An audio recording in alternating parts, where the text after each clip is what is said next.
Hello hello, bienvenue sur le podcast Les choses de la vie, où les choses simples sont belles. Partageons des ondes positives et profitons pleinement de chaque instant que nous offre la vie. J'espère que mon contenu te plaira et je te dis à très vite.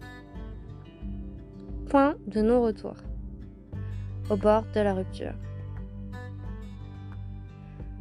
Souvent, on blâme la personne qui quitte l'autre. On n'essaie pas de comprendre pourquoi, ni pour quelle raison. Souvent, on se dit « Oh là là, c'est dommage pour la personne qui est quittée ». Mais on se dit pas que la personne qui prend cette décision-là, elle peut aussi souffrir et elle peut avoir de bonnes raisons de vouloir partir et de quitter une histoire. Dans une histoire d'amour, c'est 50-50. Alors, faut pas toujours en vouloir à l'autre. Il faut apprendre à accepter la décision de l'autre, même si elle est prise de manière unilatérale. Parce que si la personne en est arrivée là, c'est qu'elle y a réfléchi depuis un moment, qu'elle a pesé les pour et les contre, et qu'elle est arrivée à un point de retour. Elle est arrivée au stade où ce n'est plus possible de faire machine arrière. Ce n'est plus possible, même en changeant les choses, même en voulant faire des efforts. C'est très compliqué. Et c'est pas forcément une thérapie de couple qui permettra de s'en sortir. Parce que déjà, pour faire une thérapie de couple, il faut que les deux soient d'accord. Il faut que les deux aient envie. Et là, dans le cas présent, quand il y a une rupture d'un seul côté, eh bien, c'est peu probable qu'il y ait un revirement de situation, qu'il y ait un changement dans la décision qui a été prise. Quand je parle de point de non-retour, c'est que petit à petit, il y a eu des red flags, des drapeaux rouges, des détails ou micro-détails qui ont fait que la relation s'est détériorée au fil du temps, que la personne ne s'en est pas forcément rendu compte, les deux personnes d'ailleurs, mais qu'à un moment donné, eh bien, il y a eu tellement d'événements qui ont fait que ce n'est plus possible de continuer. Ce n'est plus possible de continuer cette histoire parce que la personne ou les personnes ne s'y retrouvent plus, à la fois personnellement, professionnellement, mentalement parlant. La charge mentale, elle a décuplé, elle a implosé, elle a fait que ce n'est plus possible de supporter des réflexions, des mimiques, des réflexions, des imitations, des non-dits parfois aussi. Alors, quels sont ces red flags? Quels sont ces moments qui peuvent faire que votre seau d'amour se vide petit à petit? Je vous parlais des gouttes d'amour qui s'échappent de votre seau et que votre seau il doit être plein. Vous vous souvenez de ce podcast où je vous disais faites en sorte d'avoir toujours le cœur qui déborde d'amour? Eh bien, c'est quand il y a trop de gouttes qui s'en vont, que le seau est vide et qu'il n'y a plus rien qui puisse faire que ce seau se remplisse à nouveau.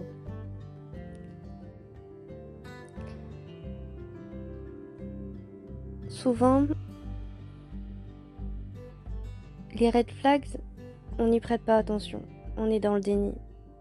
On se dit que c'est un événement exceptionnel qui va s'arrêter et qui va pas se reproduire. Sauf qu'en fait, c'est un peu comme de la climatologie. En fait, ces moments-là, ils se répètent, ils se multiplient, ils s'intensifient. Et cette petite douleur, c'est comme une petite aiguille qui vous pinçait, vous savez, qui vous pique. Et puis en fait, au bout d'un moment, vous vous rendez compte que vous avez plein d'épines sur vous. Et qu'en fait, vous ressemblez à un hérisson. Et qu'en fait, c'est plus possible. c'est plus possible de continuer comme ça. Alors c'est quoi ces red flags? Ça peut être des choses complètement anodines, qui peuvent paraître anodines de l'extérieur, mais qui vous touchent au plus profond de vous-même. Et à partir du moment où ça vous touche et où ça vous blesse, vous n'avez pas à accepter ça. Dès le premier red flag, vous n'avez pas à accepter certaines choses. Vous devez en parler, vous devez communiquer et dire que ça ne vous convient pas. Et si ça se reproduit une fois, 2 fois, plusieurs fois, alors vous devez vous dire ce n'est pas acceptable et je ne veux pas l'accepter et je dois partir. C'est ça que vous devez vous dire.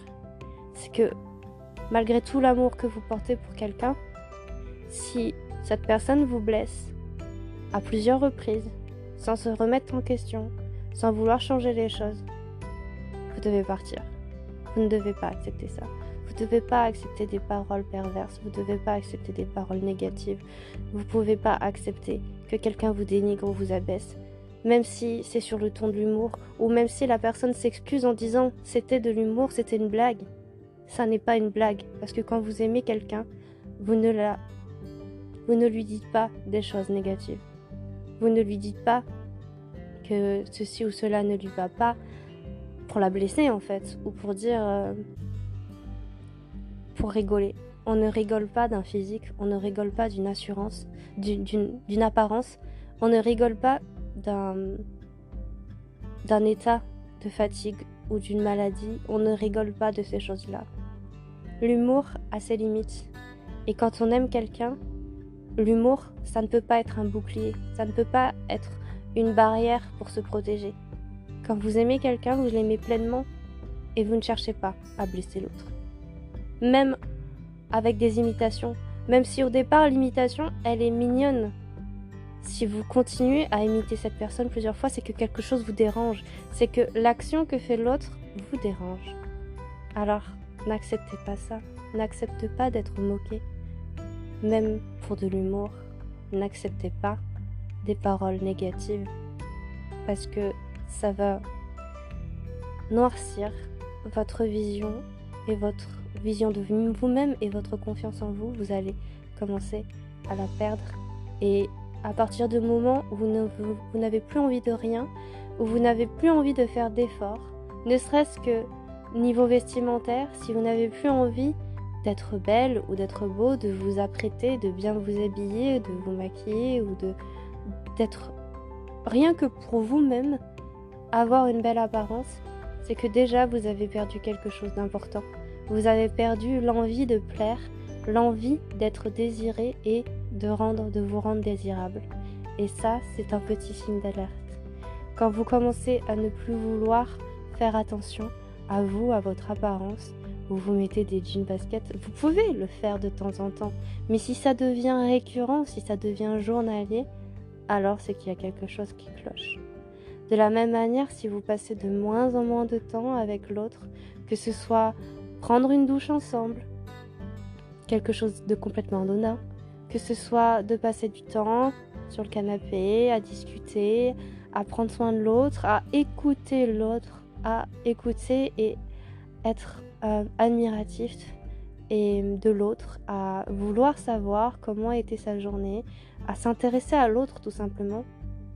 Si vous finissez par être sur le canapé et chacun sur votre téléphone, à vaquer à vos occupations, certes vous êtes dans la même pièce, mais vous ne partagez rien en commun.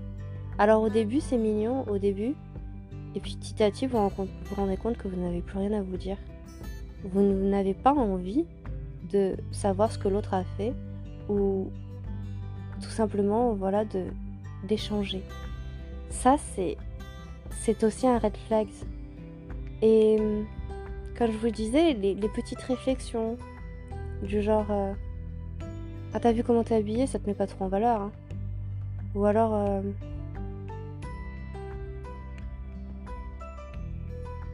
alors plein de petites piques de cette sorte qui ne sont pas acceptables. Ou alors le fait de toujours dire ah j'ai fait ci, j'ai fait ça pour toi, j'ai tout fait pour toi. Ça sonne presque comme j'ai tout fait. Vous savez le verbe étouffer. Alors dire j'ai tout fait pour toi ou j'ai tout fait pour toi, ça ne veut rien dire. Quand vous aimez, vous ne comptez pas. Vous ne cherchez pas à prouver que vous avez fait ceci ou cela pour l'autre. Vous le faites et puis c'est tout. De quoi vous avez besoin de dire « Tiens, je t'ai pris ça, je t'ai acheté ça avec ma carte, avec... » Tu te rends compte? J'ai fait tout ça pour toi. J'ai sorti la poubelle, j'ai fait la vaisselle, j'ai fait du repassage, j'ai étendu le linge, j'ai fait une machine, j'ai rempli le frigo, je suis allée faire les courses, j'ai tout fait. Et toi, qu'est-ce que t'as fait? J'étais là, j'ai fait ce que je pouvais. J'avais passé une journée difficile, très fatigante, où j'ai passé une semaine difficile. Je te remercie d'avoir fait tout ça. Mais c'est pas tout ça. Je te remercie d'avoir fait ce qu'il fallait pour que je puisse être bien, que je puisse m'en remettre. Vous pouvez pas passer votre temps à dire j'ai acheté ci, j'ai acheté ça avec ma carte bancaire. C'est insupportable. Et ça n'est pas viable dans une relation de couple. Certes, vous pouvez partager les dépenses, vous pouvez faire moitié-moitié pour tout, mais au final, comptez les petites cuillères, comptez à chaque fois que vous sortez votre carte bancaire. Ce n'est pas viable. Ça n'est pas une relation de couple. C'est une relation de colocataire. C'est une relation d'amis en fait. Un couple, c'est aussi parfois, prendre la mesure de comment aider l'autre, certes financièrement ou humainement parlant, et il y aura des allers-retours, et il y aura des moments où ce sera l'autre qui paiera davantage. Et alors, je vous rappelle que dans un couple, même s'il y a une égalité, même s'il peut y avoir aussi des divergences de ça, vous n'êtes pas là, vous n'êtes pas censé compter les briques, vous n'êtes pas censé compter pièce par pièce ce que vous avez dépensé pour l'un ou pour l'autre ou pour vous deux. Ça n'a aucun sens. Ça n'a aucun sens. Ça devient complètement matériel, et une relation de couple, ça n'est pas une relation matérialiste. Non. Avant tout, un couple où baigne l'amour, c'est un couple qui se soutient avant tout moralement, mentalement, et oui, financièrement, mais ça n'est pas la priorité. La priorité, c'est ensemble, c'est s'entraider, c'est être une équipe, c'est être là l'un pour l'autre dans la difficulté, tout comme dans le bonheur, tout comme dans la facilité. C'est être ensemble face à l'adversité, c'est être réellement là l'un pour l'autre. Une équipe, c'est pas quelqu'un qui se tire dans les pattes et qui dit j'ai fait ci, j'ai fait ça. Et toi, faut que tu fasses ci ou tu fasses ça. Faut que ce soit donnant-donnant. Non! Une relation de couple, ça n'est pas ça. C'est un juste équilibre. C'est être en perpétuel déséquilibre. C'est arriver à chaque fois, en se tenant les mains, à faire un pas l'un vers l'autre et faire en sorte que ça fonctionne. Parce que aimer l'autre, c'est toujours un travail. Un travail de longue haleine, un travail dans la durée, un travail dans le temps. S'aimer, c'est se choisir. S'aimer, c'est choisir de s'aimer et de faire ce qu'il faut chaque jour pour que l'autre se sente bien, pour que l'autre puisse atteindre ses rêves et développer sa confiance en elle et avoir confiance en elle et voilà, atteindre ses objectifs, à la fois les siens et puis ceux du couple, puisque un couple, c'est pas être deux, c'est être trois, parce que un couple, c'est toi, c'est moi, c'est nous. Et si un jour le nous disparaît et que le je l'emporte, ou le toi l'emporte, c'est qu'il y a quelque chose qui va pas. C'est qu'en fait, il y a l'ego d'une des deux personnes qui a pris le dessus. Et quand on est en couple, quand on s'aime, il n'y a pas d'ego, en fait. C'est mettre de côté cette part de lion en soi pour que l'autre puisse s'épanouir. C'est faire en sorte que chacun s'épanouisse dans ses propres domaines, dans ses passions, et accompagner l'autre dans chacun de ses projets, parce qu'on a envie que l'autre réussisse. On a envie d'être fier de l'autre. Et on est tellement fier de l'autre qu'en fait on est heureux pour lui, on est heureux pour soi. En fait, c'est tellement plus exaltant d'être fier tout simplement de l'autre. que l'autre réussisse, au-delà de ses propres aspirations. Et c'est parce que chacun porte l'autre que finalement chacun réussit dans ses activités, que ça soit professionnellement ou personnellement. Aimer, s'aimer, c'est décider, c'est choisir d'être ensemble, c'est choisir de surmonter les épreuves ensemble. Et sachez que dans une rupture, si la personne a décidé de quitter l'autre, c'est parce que cette personne ne s'y retrouvait plus. C'est que cette personne n'arrivait plus à avancer avec l'autre, n'arrivait plus à se sentir en confiance. Dans une rupture, c'est que l'autre a perdu tout ce qui comptait et tout ce qui faisait pour elle la conception même du couple. Alors, avant d'en vouloir à l'autre, avant d'être en colère, avant d'exprimer toute la haine que vous pouvez avoir envers l'autre qui vous a quitté, essayez de vous remettre en question, de vous poser les bonnes questions. Et bien, mais pourquoi? Qu'est-ce que j'ai fait dernièrement qui a pu lui provoquer ça? Parce que ça a duré peut-être des semaines, des mois, voire des années, et que vous allez vous rendre compte de tout ce que vous n'avez pas fait, de tout ce que vous avez fait de mal peut-être, tout ce que vous n'avez pas bien fait, de ce que vous auriez pu faire. Et aimer l'autre, c'est aussi le laisser partir. Alors n'essayez pas forcément de comprendre tout de suite, essayez juste de poser à plat les choses et essayez d'accepter la décision et petit à petit vous reconstruire et de comprendre que dans votre prochaine relation, il ne faudra pas faire les mêmes erreurs. Dans votre prochaine relation, il faudra que ce soit beaucoup plus sain et que vous ayez envie d'avoir des objectifs communs, que vous ayez envie de partager les choses, que vous soyez de nouveau, en fait, pleinement avec l'autre. Parce que dans les red flags, il y a le fait aussi que, en fait, vous avez délaissé l'autre. Avant, en fait, quand vous étiez au début de votre relation, vous étiez dans la phase amoureuse, dans la phase passion, où en fait vous trouviez du temps pour l'autre. Vous trouviez du temps pour l'appeler, pour lui envoyer des messages, pour savoir comment elle allait. Et petit à petit, en fait, c'est devenu la routine. Et petit à petit, vous avez cessé de faire ces efforts-là parce que vous vous êtes dit, c'est bon, c'est acquis. Sauf qu'une relation de couple, ça n'est jamais acquis, c'est un travail de tous les jours. Je vous le répète, c'est tous les jours qu'il faut aimer l'autre et prendre le temps d'entretenir cet amour. C'est comme un rosier, des plantes. Vous devez arroser la plante tous les jours, lui parler, l'aimer, la chérir, et c'est parce que vous en prenez soin que votre jardin, il va grandir, il va être de plus en plus beau. Si vous le laissez en friche, eh bien votre jardin va mourir et les plantes, elles vont mourir. Et bien voilà. L'amour, un couple, c'est comme un jardin. Alors faites en sorte que ce jardin, il brille, il soit le plus beau et il soit le plus doux possible, que ça soit un havre de paix. Voilà, c'est tout ce que j'avais à vous dire pour aujourd'hui. Le point de non-rupture, vous pouvez rien y faire, juste accepter.